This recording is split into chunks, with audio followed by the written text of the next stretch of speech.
心噻。跑，叫我跑！导演，我说对了那个嘛，你再给我一次机会嘛！快！大鸡尾的动作，那是大鸡。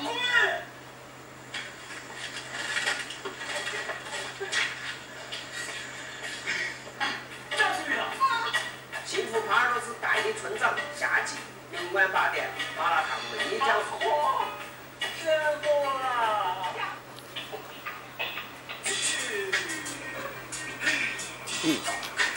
哎。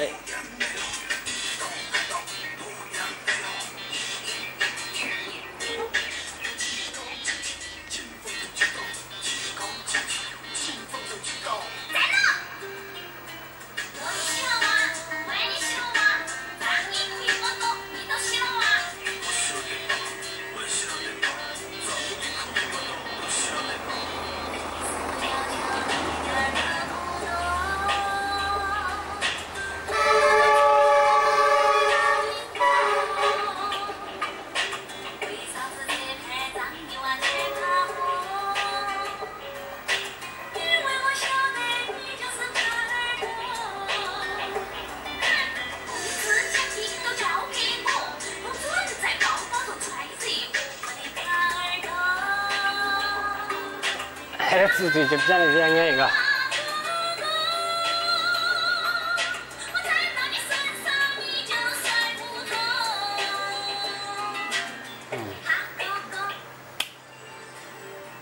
双方都是为了娃娃好。稍后您将看到的是评审进行时抚养权之前的那场灭顶之灾所带来的。那么10年前究竟发生了什么？10年前究竟又有着怎样的爱恨情仇呢？妻子与表哥通奸，为讨公道，丈夫竟要求亲人亲活。你说我的老婆多也是你老婆。黄妈妈绝不好，使这个家庭家破人亡。警方10年追逃，终将破获7人归案。紧急关注9年间孽债。他叫李淑华，今年49岁，家住自贡共青区建设镇。今天是清明节。女儿英英特地从北京赶回老家，陪同母亲一块儿来到父亲的坟前为父亲扫墓。今天，女儿英英特别高兴，因为今天她要将这10年来让她感到最快乐的事情告诉给父亲。爸爸，今天是清明节，我们来给你烧坟了。就是现在的案子已经破了，你可以在下面安息了。我跟妈妈我现在破了啊！好照顾他。10年了，山间的这座古坟已经杂草丛生。10年前究竟发生了什么？10年前究竟又有着怎样的爱恨情仇，使得今天活在世上度过的亲属们还要泪洒古坟？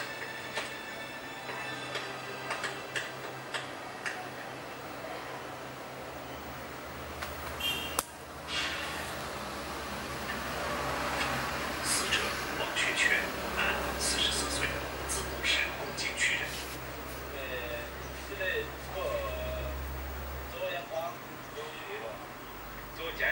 左肩部有一冲头，如果死的是因为左肺刺伤过，当然是得引起休息死亡。据了解，死者平时为人老实，在妻子面前是个好丈夫，在女儿面前是个好父亲。从来没吵过架，没离过架，厉害。他也是给干的这个不晓得，他的脾气很好。有小孩都经常在我屋头来，都喜欢骂他呀。那么，谁会对这样一个老实巴交的农民下此毒手？就在这时，法医在死者的外衣上发现了一枚不属于死者本人的血指纹，这立即成为了破案的重要线索。可是，这枚带血的指纹到底是谁留下的呢？警方立即对死者的社会关系展开了大量排查。这一天是死者王学全火化的日子，按照当地习俗，所有亲友必须全部到场，来送死者最后一程。当天鉴定完以后才进医院要火化，所以说当时亲戚朋友些基本上气都去了，看到我父亲以后心都很悲伤。在追悼会现场，所有人无不为王学全的死感到惋惜。在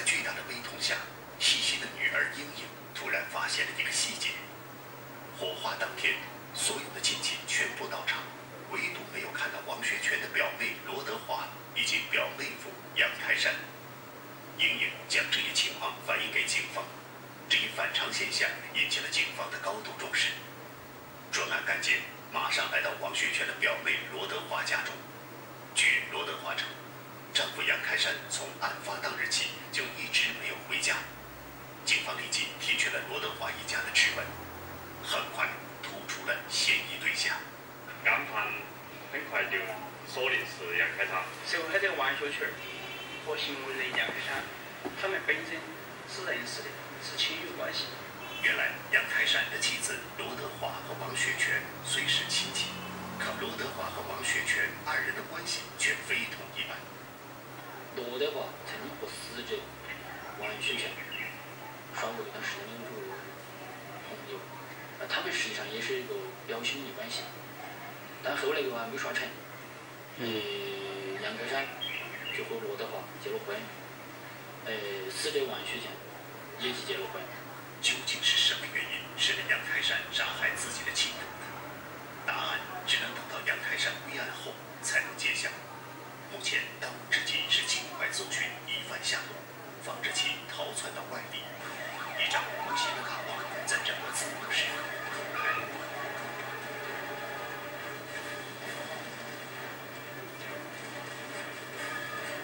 警方很快在全省发出了协查通报，犯罪嫌疑人杨开山，男，44岁，自贡古井区人，配上码头这些地方去布控，以及杨开山的家中以及其亲友的家中进行布控。尽管警方已布下天罗地网，可狡猾的杨开山最终还是逃出了包围圈。这段我们到他的可能落脚长期的居住的地方，主要是他老家，还有就是他老婆后来做生意的店面里面。杨开山成功逃脱之后，犹如人间蒸发了一般，消失得无影无踪。警方在没有任何线索的情况下，对嫌疑人的妻子罗德华进行了秘密监控。在漫长而艰辛的监控过程中，警方渐渐发现，犯罪嫌疑人杨开山具有一定的反侦查意识。在其逃亡的过程中，杨开山从来不和家人联系。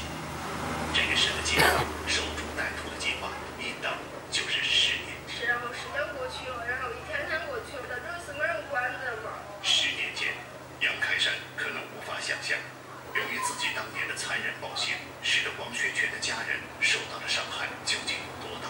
那当时是97年吧，这个事情就是他们是9岁，在我们也判处技术，比我有啥的？他们妹妹嘎，还有表妹儿。我就是想，我真的很认输。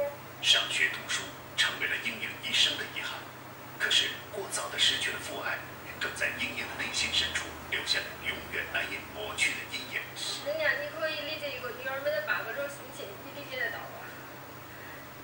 没哪个人可以理解得到。小时候要毕业的时候是5年级嘛，应该是属于刚6年级，刚我爸爸要走了的时候，镜头都说你爸爸死了，然后好多人都欺负我，就有点把人打我。每次只要是见到我爸爸，我就心头会着了一下一样，好像被谁给烧焦了。每当我们接到之后，死者王学全的家属打来的催问电话的时候，之前他们就背了一种思想包袱，就感觉到是一种压力。10年了，侦办此案的刑警换了一波又一波。2008年春节过后，1220杨开山故意杀人案的第7任侦办民警刘勇，在一名刚从外地打工回来的村民口中，意外地得到了嫌疑人杨开山的线索。中年男子命丧dru地，真凶竟是自家亲戚，赶紧追逃10年无期，究竟能否擒获恶徒？孽债正在播出。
享尽在把握。安联保险，周全照顾人生的每一刻，携手安联，尽享周全。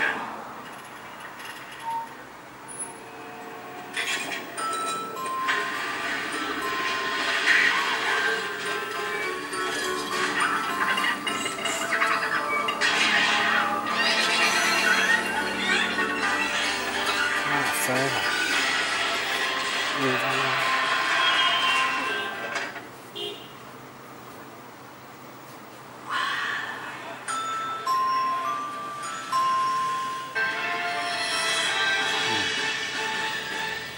杨科长，这个应该是在云南楚雄的一个建工地当中，并提供了这个工地的大概数字。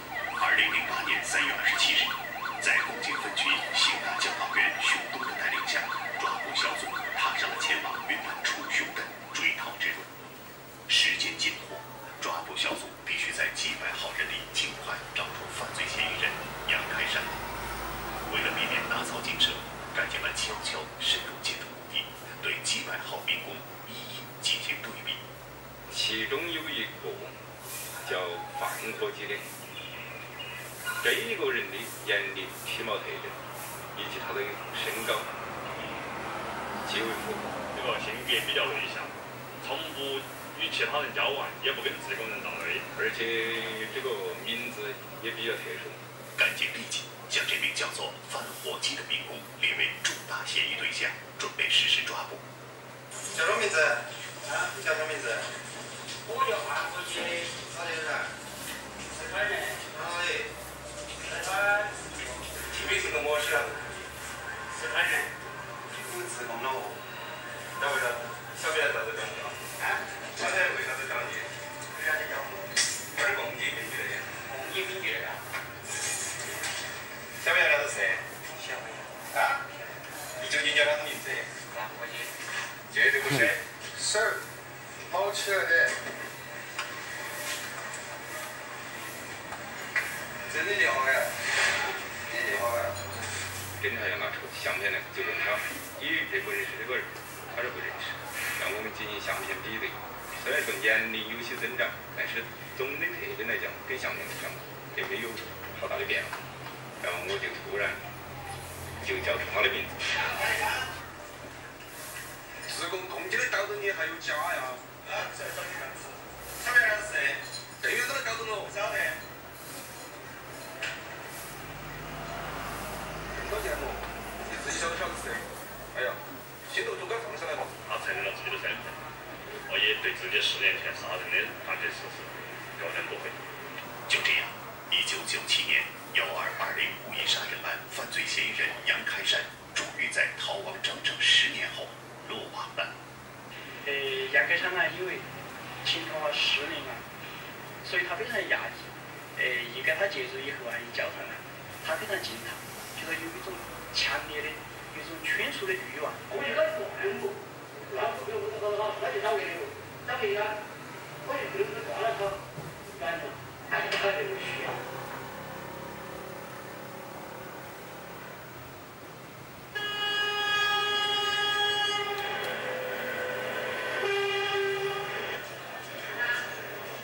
10年前，到底是什么原因会让眼前这个看似弱不禁风的农民干出令人发指的事呢？惨烈的悲剧背后，究竟又隐藏着怎样荒诞离奇的闹剧呢？故事还得从杨开山的老婆罗德华身上说起。罗德华和杨开山是自贡农村里的一对普通夫妻，丈夫是一家棉纺公司